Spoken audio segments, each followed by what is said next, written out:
Here with reaction, we have Fox News contributor Jonathan Turley. Jonathan, let's get your take on the case. As an outside observer, following it as closely as you, I felt the evidence was overwhelming, incontrovertible. I thought I actually was pretty impressed with the prosecution in this case, in the case that they eventually did put on, but only because they were forced to. Well, the prosecution did an admirable job. I mean, they were right on it. They had a very tight case. What was most impressive is that Abby Lowell, the defense counsel, put up a series of defenses that collapsed within 2 days. The prosecutors just methodically destroyed all of these claims.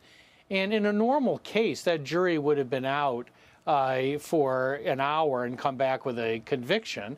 I mean, this is very obviously an offense that was committed.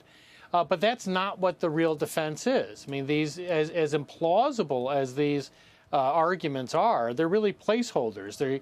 The defense is playing to a Delaware jury. This is Bidentown. This is Wilmington. This is where the home of the Biden family resides. And I think they're hoping for jury nullification. And to add to that is a certain degree of sympathy for someone who had a tragic fight with drug addiction. So we'll see what happens tomorrow. There's no question, as in my view, that the government stuck the landing here. They proved the case. The question is whether they can get the jury to consider the evidence and not just who the defendant is. What do you think the most, and I do respect Abby as an attorney. I think the one thing Hunter does have going for him is Abby Lowell, and I would argue there are not many great attorneys in D.C., but he is a good attorney for sure. And I thought he did as effective a job as he could, considering the hand that he was dealt, which was awful. With that said, do you think he was able to cast doubt in any area that sticks out in your mind? No. No, the argument that was made by Abby starting out was maybe someone else checked the box. And they brought this Mr. Cleveland forward who just blew that out of the water and said, I stood there, watched him check that box and the other boxes and told him to take his time, which he did. He then said, well, he was really sort of bum rushed into buying a gun. And Cleveland said, no, he came in intending to buy a gun. And then there was this ludicrous argument that he had this sort of immaculate period of sobriety, or at least he was just drinking, not using drugs. And the government destroyed it and showed a text the very next day where he's trying to meet Mookie to score more drugs. And the day after that, saying that he's doing crack in a car. And he had witnesses come forward to say that when they saw him do crack, he was doing it every 20 minutes. So none of these things survived within 2 days. But again, that's not the point. Do you agree with me I'm sure the yeah. I'm sorry, Please. Professor, I apologize. I thought you were finished. Do you agree with me that the real important issues that people should be concerned about, and this is a serious issue, the crime aspect and charging him here, but I think the more serious issues involve how much money that Hunter was making without experience at a time he's addicted to drugs, seemingly offering no services that we can identify as of now. No, that's exactly right. What's amazing about this case is that it blew away their own defenses that the media has been repeating for years.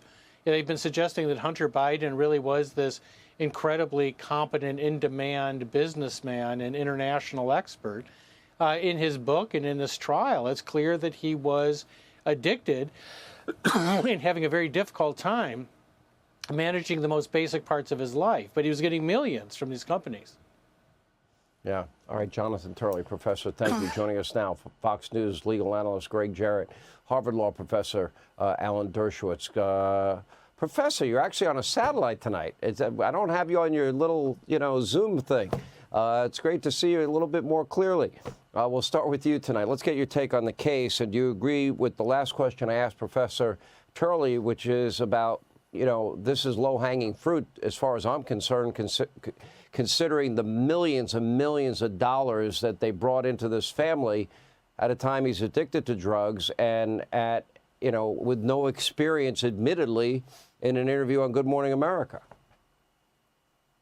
Look, the best thing that could possibly happen to Donald Trump is if Hunter Biden gets acquitted, because the evidence against Hunter Biden is so much more compelling.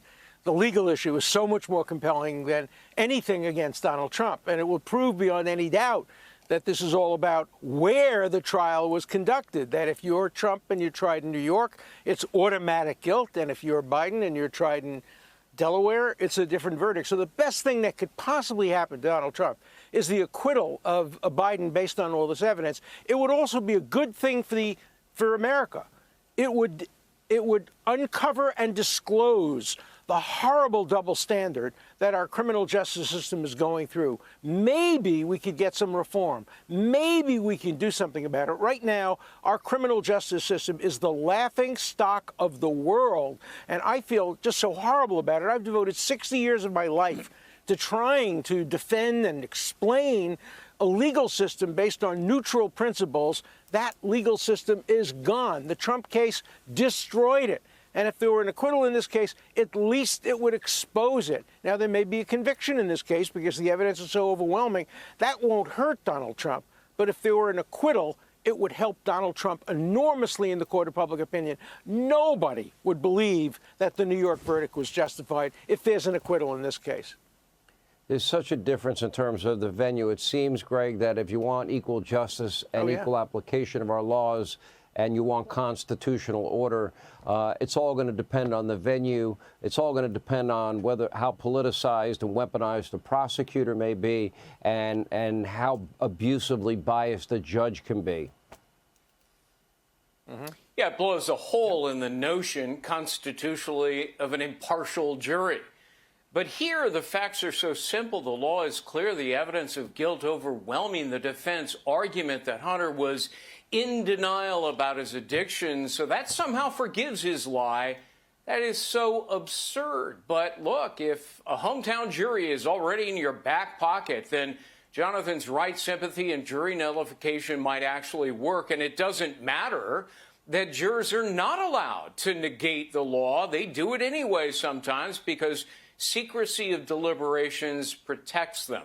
They can do as they please without consequence. But having said that, prosecutors do have an advantage. They don't have to prove that Hunter was high on drugs or addicted on the day he bought the gun, only during the general time frame. And that was proven conclusively through text messages, photographs, witnesses, his own words from the book he wrote. Hunter, it turns out, was the best witness against Hunter, which is precisely why he chose not to testify. He would have been completely shredded on cross-examination. All right, predictions, Professor Dershowitz. Well, I think the evidence is so overwhelming there could be a conviction, but I wouldn't be surprised if we saw jury nullification. Remember, jury nullification cuts both ways. What happened in New York was jury nullification. The jury found an innocent person who committed no crime whatsoever guilty because of the judge's instruction and because the prosecutor made up a case. That was jury nullification with judge nullification. This could very well be a case of jury nullification as well. Prediction, Greg Jarrett. Well, this has been a no-nonsense, honest judge, a federal judge. Huge difference between this judge and Merchan. If the jurors follow their duty as they must, there will be a conviction.